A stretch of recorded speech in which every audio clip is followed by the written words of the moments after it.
Hola a todos. Quiero dar las gracias al Ayuntamiento, por supuesto, a la Asociación Rapazas de Paulina, y que llevaron mucho trabajo para llevar a cabo este homenaje.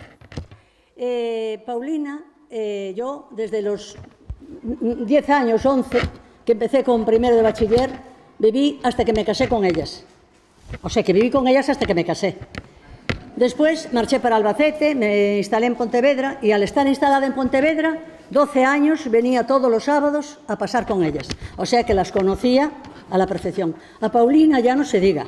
Parece mentira que esas 4 hermanas que eran, Ramona, Maruja, Celia y Paulina, parecía de otras épocas, porque ella decía que tenía que haber nacido en esta época, que era moderna, era ingeniosa, era todo.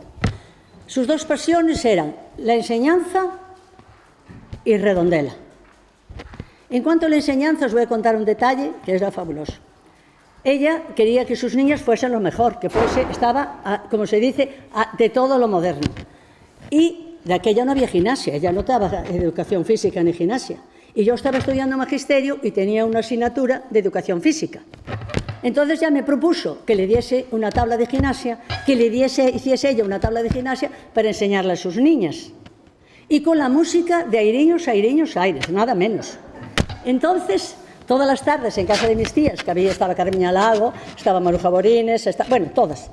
Allí la tienes, yo de profesora y ella ensayando la tabla de gimnasia. Pero a los 3 o 4 días se sumó Amalita Muiños, tu madre, que ella también quería dar gimnasia a las niñas. Las 2 que eran gorditas y yo enseñándole la gimnasia, pero como digo yo, una persona quiere una cosa y lo consigue, por encima de todo. Y un día me dijo, puedes ir a San Martín y verme. Aquello era todas de mandilón, la profesora también de mandilón, haciendo la tabla de gimnasia. Qué pena que en aquellas épocas no se grababa nada. Bueno, la otra cosa era Redondela. Cada vez que venía la fiesta del Corpus y vi a los cabezudos con aquellos trajes antiguos y feos, ella decía, tengo que hacer algo, tengo que buscar dinero, tengo que hacer algo para hacer un teatro, para buscar algo. Entonces, claro, buscó gente, reunió, le encantaba la zarzuela, le encantaba una cosa, le encantaba otra, y efectivamente se rodeó de personas que yo tengo que nombrar algunas, porque Esmeralda Cal, Carmiña Lago, la Pepita Sanz, que tocaba el piano, mi padre, que tocaba la bandurria, y Figueiral. Decir Figueiral es decir Figueiral, el hermano, Aide y el cine, que lo dejaban desinteresadamente. O sea que aquello era un equipo, como un equipo de fútbol. Un jugador, por muy bueno que sea, no hace nada si no tiene los otros. Y esto igual, era un equipo fabuloso. Bueno, pero entonces ella estaba ideando a ver qué podía hacer. Y un día se fue a ver una película de Silvana Mangano. Y cuando llegó a casa dijo, tienen que bailar, una pareja tengo que buscar, tienen que bailar el Negro Bayón, que no sé si están aquí, un campanero y Marisé la Espiche. Y entonces, claro, lo que pasa es que en mi casa de mis tías ya teníamos la censura, y la censura era Esmeralda. Era una santa, eran íntimas amigas, pero claro, todo le parecía mal. Y entonces decía, pero ¿cómo vas a poner con esas actrices italianas que salen medias desnudas? ¿Cómo vas a hacer eso? Ella por encima de todo, y fue un exitazo lo del Negro Bayón. Bueno, después otro día viene Esmeralda, porque yo lo viví, claro, en casa. Llega Esmeralda con un periódico y le dice, Paulina, mira este periódico. Era el ABC, un periódico tan formal, con unos artículos estupendos que hay, y fíjate lo que trae. Un artista, una página, un artista anunciando una revista. Eso es Esmeralda con ella. Ella la dejó marchar y tan pronto marchó dijo, ¿a qué hora es en Vigo la primera función? Y a ver cómo puedo volver, porque yo tengo que ir a ver. Era Las Leandras de Celia Gámez. Madre mía, allá fue. Cuando vino, dijo, ya tengo otro coro para hacer en el teatro. La Estudiantina Portuguesa. Fue precioso, ¿verdad? Bueno, después, eso todo hacía el teatro así, porque con Esmeralda, ya digo, se llevaba de maravilla, pero era todo lo contrario. Bueno, entonces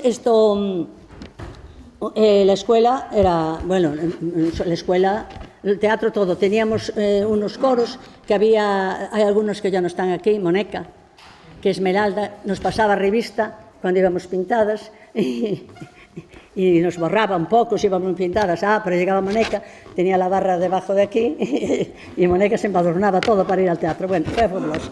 Entonces, en cuanto al teatro, muy bien. Y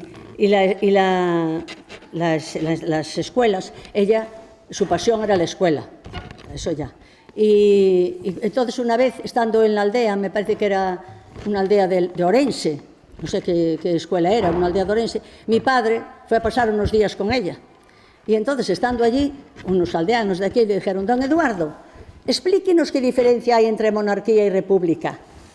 Y va mi padre con toda la tranquilidad, le dijo: pues mira, monarquía, gobierna un rey, puede ser muy bueno, pero si se muere, sucede un hijo. Y el hijo a lo mejor pues no sirve, no tiene actitudes para ser un rey, pero tiene que ser, porque es de padres e hijos y de hijos a padres.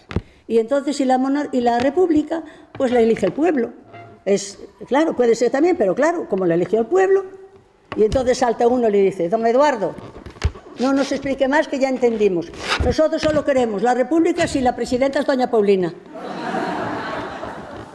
Oyes, verídico, así. O sea, aquella donde estaba tal. Bueno, y entonces ya, aquí hay muchos, nuestros artistas, que fuimos artistas nosotros, y hay muchos que ya no están. Las chanfainas que bordaron la viejecita. La Luisa Fernanda, que salíamos las parejas, y había una que está ahí en segunda fila, que se echaba colonia, porque detrás había el chico Melera. Que sí, Melera, Moneca, bueno, todos. Alvarito. Chiquilín, que bordaba las poesías. O sea, había una cantidad de gente fabulosa. Entonces, os agradezco, que fue una experiencia que nunca olvidaremos, que sí. Y para último, ya para terminar, pues la inspectora Dorita Riestra, una inspectora que adoraba a Paulina, vino a la jubilación, vino ella, Isabel, y después vino también cuando murió, la quería mucho. Y un día, estando yo en Pontevedra, en el Colegio Atlántico, estaba de zona ella de inspectora. Oyes, eso me llegó, como dice al alma. Llegó a clase y me dijo: María Rosa, si te pareces un poco solo a tu tía Paulina, vas a ser una gran maestra, porque ella era extraordinaria como maestra y como persona. Me dejó, como dicen los niños ahora, flipada. Pues gracias a todos y...